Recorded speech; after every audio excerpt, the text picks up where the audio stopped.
Docteur Jacques-Richard Kodjo, à vous écouter, on se rend compte que pour vous, tout est parfait au Bénin. Tout va bien, tout le monde va bien, tout est très bien. Bref, ça ne peut pas aller mieux, quoi. Alors, je vais peut-être vous décevoir.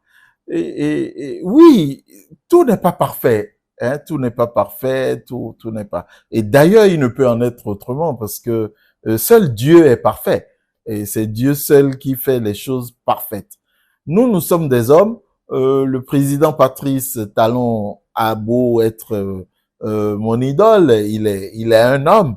Et tout n'est pas parfait. D'ailleurs, lui-même, lorsqu'il y a des choses qui ne vont pas, il revient dessus, il crée des agences, on les referme parce qu'on s'est trompé, on crée d'autres agences plus pertinentes. Moi, je pense que tout n'est pas parfait. Mais il ne me revient pas, moi, de venir dire sur la place publique ce qui ne va pas, ce qui ne va pas. Non, nous avons un cercle.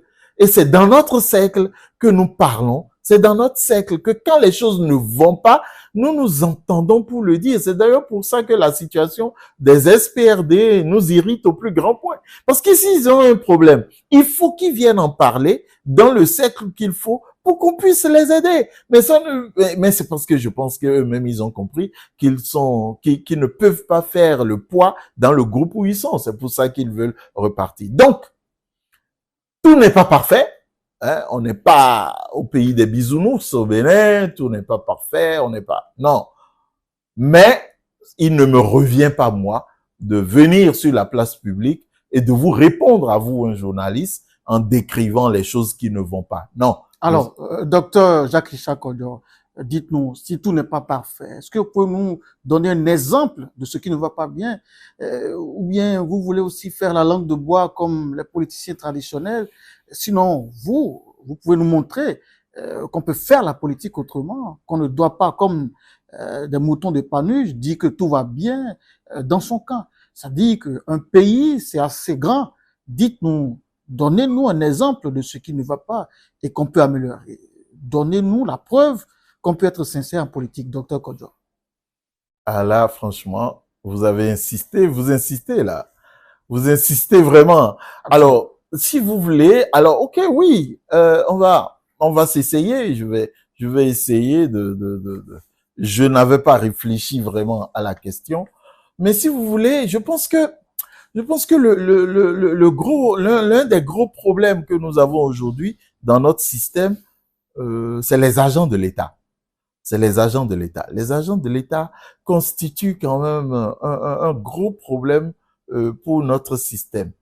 Alors, je vais dire, les agents de l'État essentiellement sur deux volets, hein, la lutte contre la corruption et la digitalisation de plusieurs services.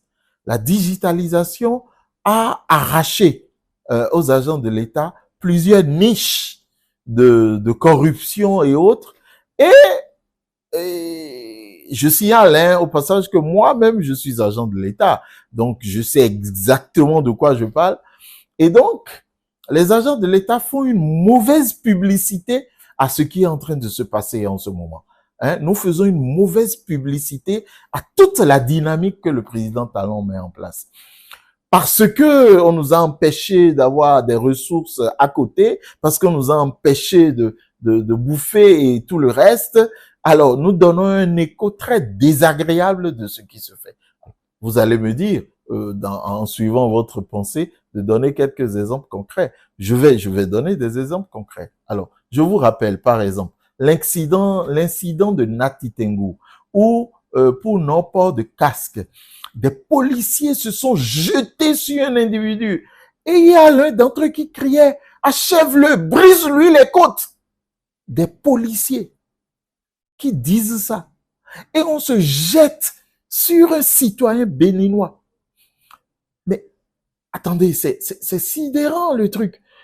Des policiers en uniforme, c'est-à-dire qu'ils portent l'uniforme de toute la nation. Et eux, ils se jettent sur un individu qui essayait même de fuir. C'est sidérant. Alors, quand nous allons prendre les parents de ce monsieur, de Nati Tengu, ce monsieur retiendra que c'est sous Patrice Talon qu'il a été molesté de la sorte par la police républicaine. Mais est-ce que c'est Patrice Talon qui a demandé à ces agents-là de se comporter comme ça? Non, non. Et puis la police, je sais pas, chacun de vous ou chacun de nous peut citer les déboires avec la police. Les agents de police, ils font excès de zèle et ils font tout ça. Pourquoi? Parce qu'aujourd'hui, nous avons un État fort. Le président Patrice Talon a redonné les lettres de noblesse à l'État. Nous avons un État qui est respecté aujourd'hui. Et nous avons un État qui respecte ses engagements. C'est fondamental. Mais les agents de l'État en profitent pour faire des exactions, pour dérailler. Je vous dis par exemple que les agents de la police, pour le contrôle sur la route, parfois, ils font des contrôles, mais on a mis à leur disposition une plateforme. Et ça, il y a beaucoup de Béninois qui ne savent pas. Ceux qui m'écoutent, je vais leur demander d'aller checker sur cette plateforme. Parce que les policiers, mais ils vous mettent des contraventions sur la plateforme en désordre, selon leur humeur. Et on n'a pas la possibilité de contester. Moi, je voudrais demander, dans ces réformes-là, qu'on puisse donner la possibilité aux policiers ou qu'on oblige le policier à justifier la contravention qu'il laisse sur le dos d'un individu sur une plateforme. Et c'est à l'occasion d'un contrôle que vous découvrez que vous avez 4, vous avez 10, vous avez même 20 contraventions qui vous attendent parce que des policiers ont chargé le site. Ça, par exemple, c'est des abus, puisque le citoyen n'a pas la possibilité de corriger. Ça, c'est des abus. C'est des abus qui découragent la population. Je prends par exemple l'exemple, par exemple, des eaux et forêts. Des eaux et forêts. Alors, quelle est l'image que nous, de loin, nous avons des eaux et forêts? C'est l'image des gens qui restent au bord de la route, qui arrêtent les camions de charbon et les camions de bois de chauffe. Alors, cette image qui aujourd'hui est renforcée parce que dernièrement, ils ont pris un arrêté pour dire que le sac de charbon ne doit pas dépasser telle taille, de tel nombre de kilos et que eux, ils vont se mettre sur la route pour regarder. Je n'ai pas étudié la question de fond en comble. Mais moi, je me dis, le contrôle sur la route, pourquoi c'est forcément des forestiers qui le font? Parfois, ça donne lieu à des abus, Je me dis, on peut laisser ça à la police. Et les forestiers n'ont qu'à retourner dans la forêt pour protéger les espèces là-bas. Parce que si on ne va pas couper les bois dans la forêt, on ne va pas les charger pour les bois de chauffe sur les routes, on ne va pas les transformer en charbon. Il faut, bref, le citoyen a l'impression qu'il est pressurisé par l'administration. Et ça, c'est les agents de l'État. Le douanier qui a tué un homme qui fuyait à ses mains craquées et qui tire parce que il avait quelques bidons d'essence.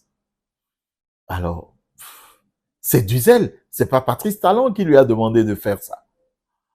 Alors, vous voyez que récemment, il y a des douaniers qui étaient à la criette et dès qu'ils ont eu leur condamnation, ils ont détalé, ils ont fui la salle.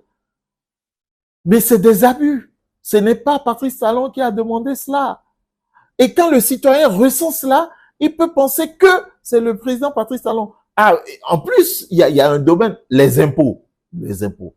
Ah oui, les agents des impôts, ça, franchement, on n'en dit plus rien. Hein. Moi, je vous donne le cas, par exemple, que moi-même je vis. Ben, nous habitons des logements qui ont été vendus par l'État. Le titre foncier appartient encore à l'État. Le titre foncier n'a pas encore été morcelé. Celui qui détient le titre foncier aujourd'hui, c'est encore l'État. Le titre foncier n'a pas été morcelé, mais le service des impôts d'Abomey-Calavi, le CIP 3, décide de nous assujettir à la taxe foncière unique. Or, le code des impôts dit que c'est le propriétaire qui paye la taxe foncière unique. Nous, on n'est pas encore propriétaire. Et on nous dit de payer la taxe foncière unique.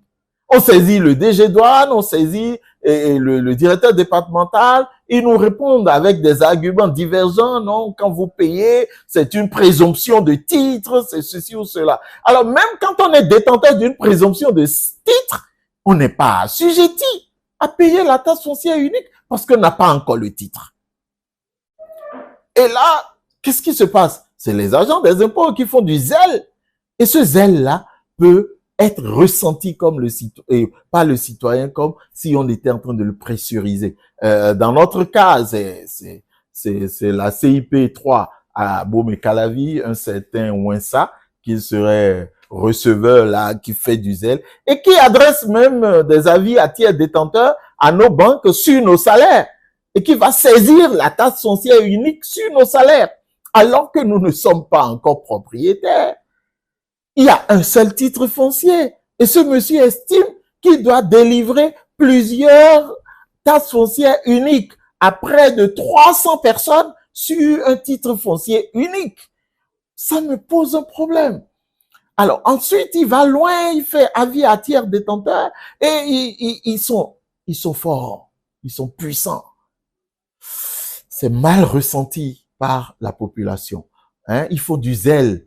Il est accompagné dans ça par son directeur départemental, Monsieur Fadi, que je connais très bien. Fadi, d'ailleurs, c'est un homme obstiné. Donc, pour moi, c'est des gens qui font du zèle. C'est les agents de l'État qui font du zèle. Et si vous voulez savoir, c'est peut-être ça qui nuit aujourd'hui à l'image de ce que le président Talon fait. Et le président Talon fait des choses formidables. Mais les agents de l'État, un État qui est devenu fort, les agents de l'État font du zèle, les agents de l'État exagèrent sur les populations et les populations se sentent pressurisées, les populations se sentent envahies et ça peut laisser une mauvaise impression aux populations que on pourra améliorer et je pense que ça pourra nous permettre d'avancer. Je vous remercie.